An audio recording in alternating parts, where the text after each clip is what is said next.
sticks and mud because I needed something to burn. But every time that I tried, there was only one lesson to learn.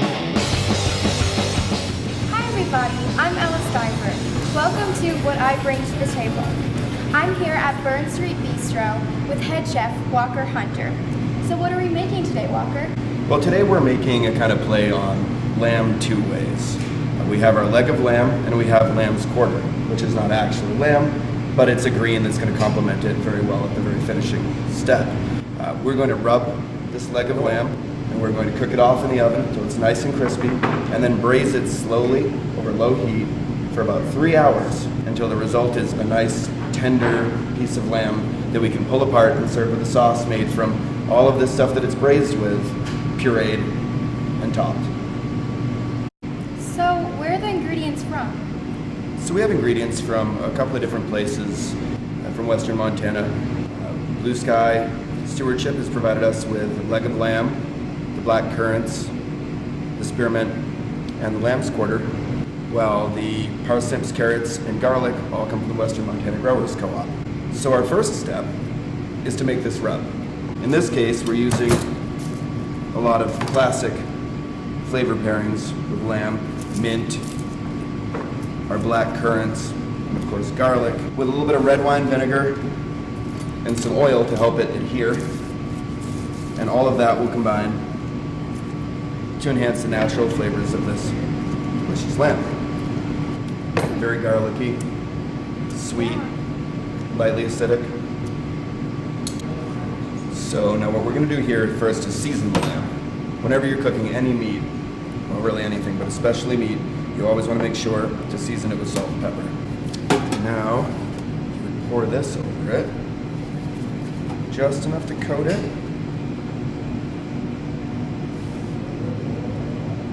Is that too much? No, that's good. So the oven's set to about 425.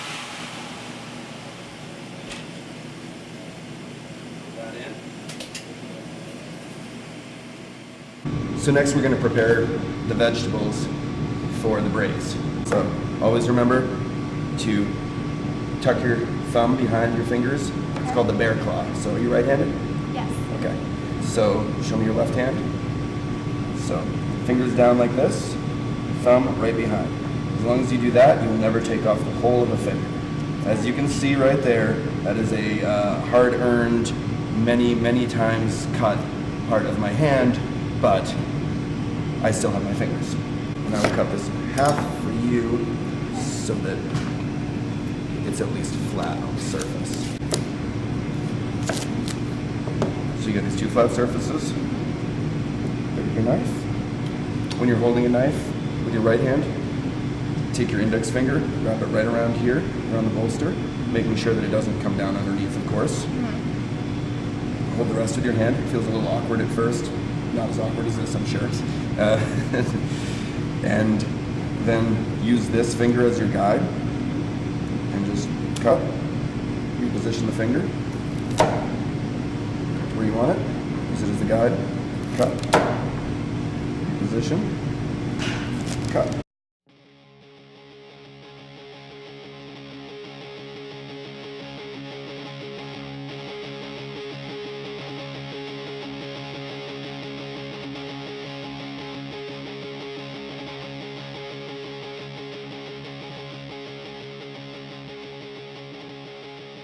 The Blue Sky Stewardship came about because we wanted to grow good food.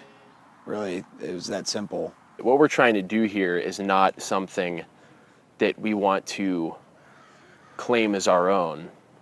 We want to just prove that a place like this can support several different homes in the immediate vicinity, and hopefully more than just a few homes, but maybe several square blocks, so that one house can do a lot of the food recycling and a lot of the food production needs for what ultimately is a community.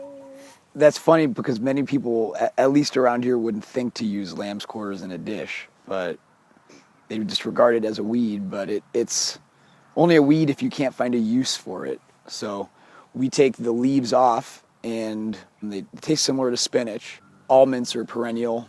A perennial is a plant that overwinters every year. So you're keeping that soil web intact. So you're planting something once and, you know, you're never needing to disturb the ecology or that whatever environment. You just plant it and let it do its thing, and it'll constantly build fertility and biomass in the soil. My favorite part of black currants, though, is the way in which you can propagate them. The plant is shrub-like in form and will shoot up new shoots. You cut them back and then just stick them in the ground and it'll self-root. That's what we've been doing here. The shrub that you saw that you see in the video, that's 5, 6, 7 years already established. So you can actually, come springtime, take cuttings from those, and then the ones you see here, these are the first year that we cut in the spring, and then just, like I said, just stuck in the ground. We really want to show people and inspire people, like I said, to do this on their own, empower themselves to be a part of the amazing. I mean, look at this stuff. I've not felt more connected to myself and everything around me ever.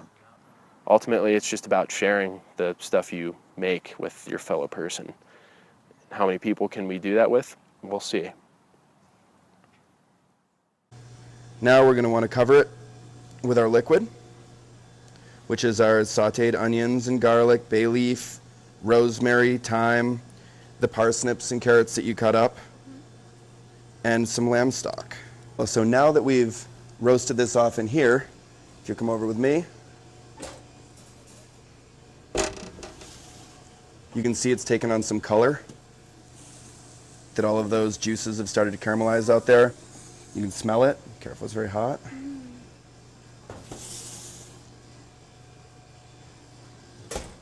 Now that's going to encourage a bunch of flavor in this, the final product.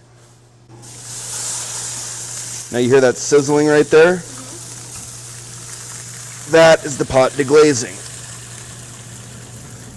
That's where all of the matter that is cooked onto the bottom, called the fond, is released by the addition of liquid. Now all that moisture is going to help to kind of braise, steam, boil this. Now I like to cover this with just some parchment paper. You can wrap it up in aluminum foil, but then it really kind of pressure cooks it.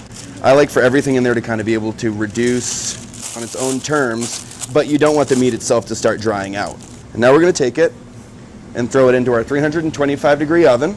325 is a great temperature for this. One of the best parts about a dish like this, especially in the fall, is that you can get this going in the morning. You can set it to 300 degrees if you want, 275, let it roll even longer, and when you come and go, your house just smells more and more like delicious, slow cooking meat. 350 degrees will still get you there. It'll just speed it up a little. General wisdom is that the slower and lower, the better. One of the best ways to check to see if this kind of meat is done is just to poke a toothpick in and see if it comes out nice and easy. So now we're going to move this over to the platter, and then we can make the sauce with our remaining braise. So now what we have left here is all of that goodness that we cooked it in. You can see how it's all kind of broken down. It's all nice and mushy now. You've basically made a stew here.